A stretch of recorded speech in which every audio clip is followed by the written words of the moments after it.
itaiya, ochakeniba, ida oshun, cheke cheke, ida oshun, ide were were. Ide were were, ida oshun, ide were were. Ide were were, ida oshun, ide were were, itaiya, ochakeniba, ida oshun, cheke cheke, ida oshun, ide were were. Ide were were, ida oshun, ide were were. Ide were were, ida oshun, ide were were.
My child, Omo Ushun, why is it that you have invoked my spirit? Mama Oshun, Divine Mother, Spirit of the rivers and fresh water, I need you. I need to hear from you. Ife, what is the matter? Sweet Mother, our planet, it's dying. I feel it. I feel it when oil spills in her cosmic womb. I feel it when I walk by the houseless in the tender room. I feel it when there is yet another mass shooting taking the lives of so many innocent individuals. Divine Mother, our earth cannot go on like this. Omo, this is causing your heart much torment. I can feel that your spirit is suffering greatly. Divine Mother, I have no idea what to do. When I was initiated, I was told that we could call upon the Orishas, that you all would help us and guide us. This is true, Ife. So, what do we do? Divine Mother, can Earth be saved? Yes, Ife. In fact, your earth has already been saved. We've been waiting for your venture into the darkness, young prophetess. We have many messages for you. We? The 7 African powers. Which Orishas are that? Alegua, Orisha of the crossroads.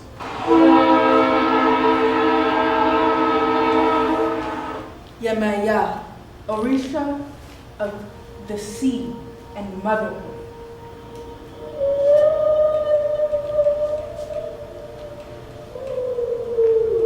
Shango, Orisha of lightning and thunder. Obatala, Orisha of creation. Oya, Orisha of the winds.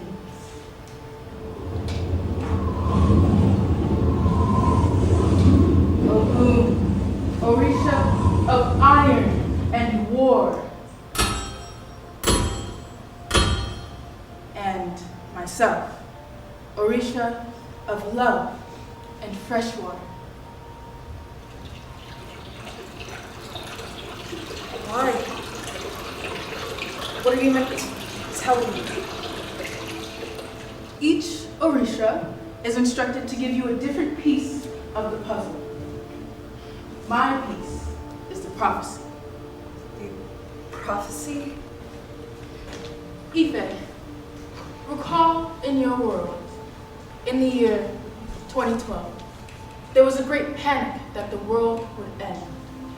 Yes, December 21st, 2012. I remember that. I was 10.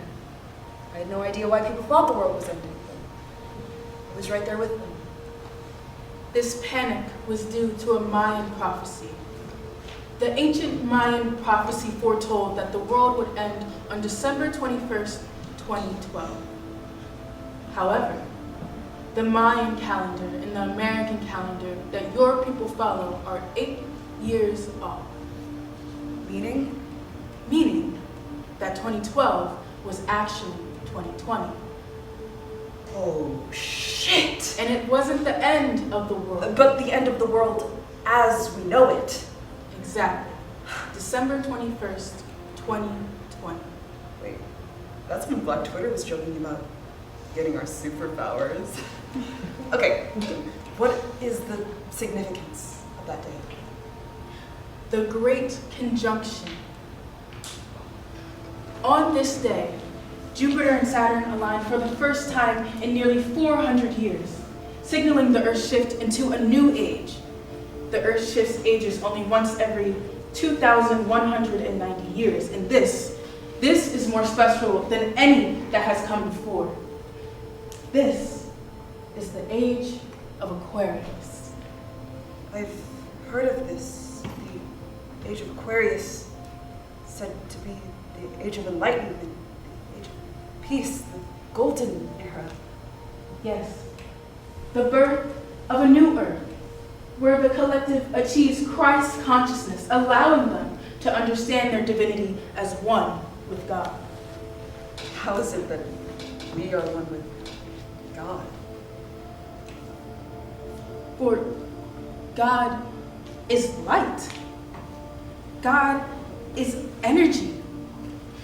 Every single thing in this universe, from the smallest plant to the largest animal, is made up of energy.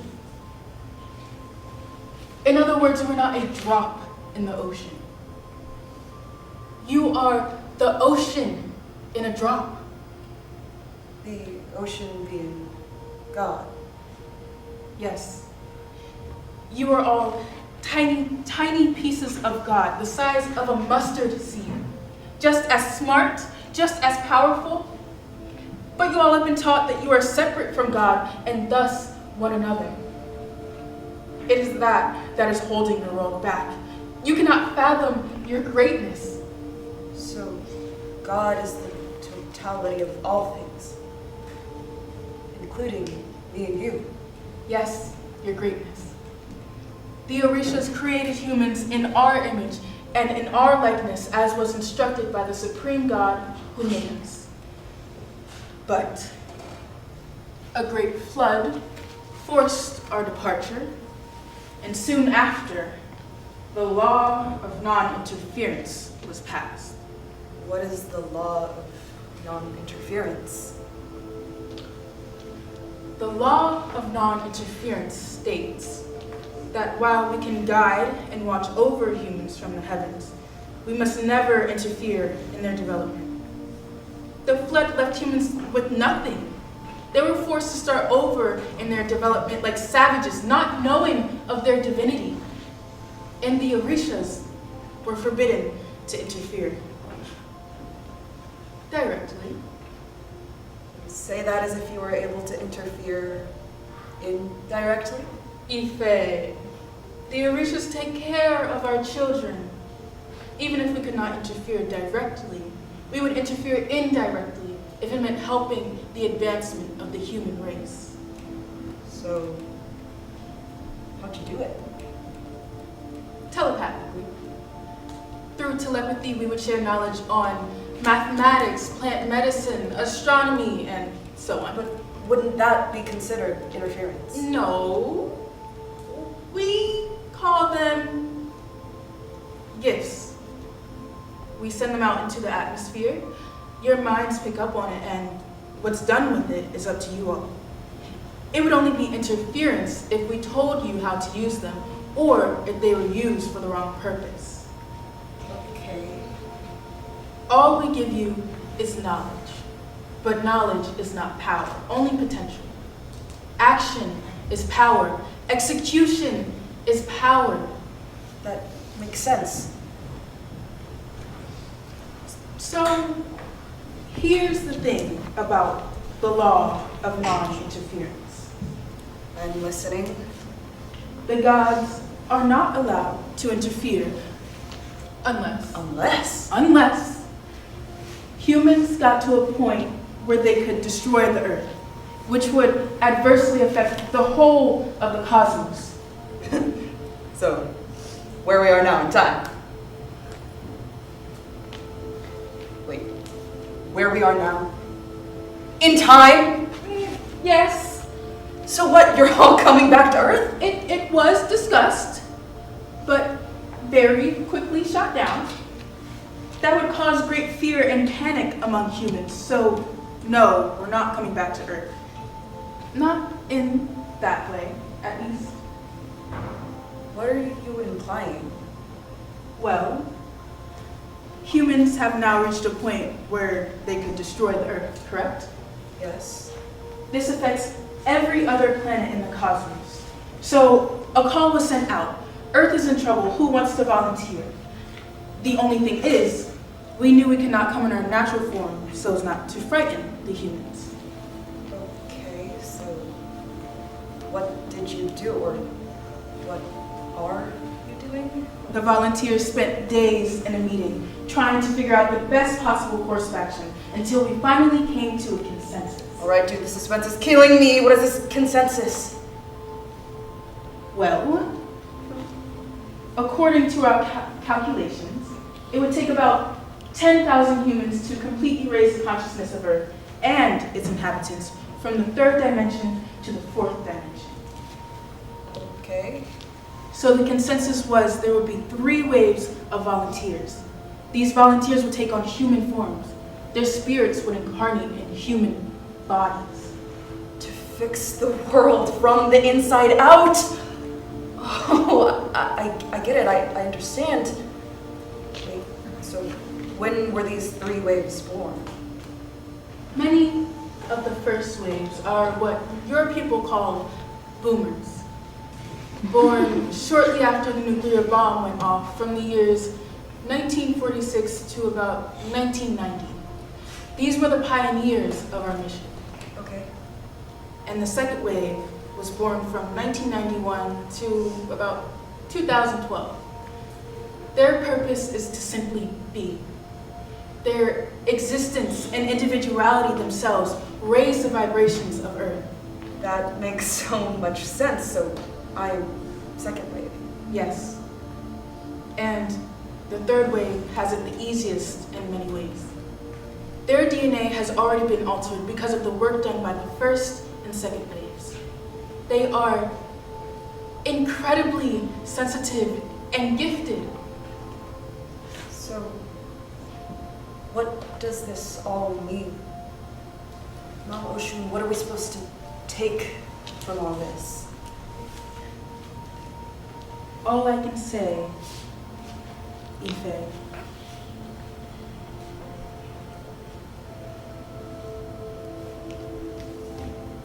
to you and to anyone listening is that it is time. It is fucking time. You all have been taught that to live is to suffer and that this world will never get better. But the only unchanging thing in the world is change itself. Should we all choose to? Should we all set the intention to? We can change this world for the better. But the change isn't going to happen without us. We have to bring it in. We are the generations tasked with bringing in and implementing the age of Aquarius, the age of peace. And we need all of you.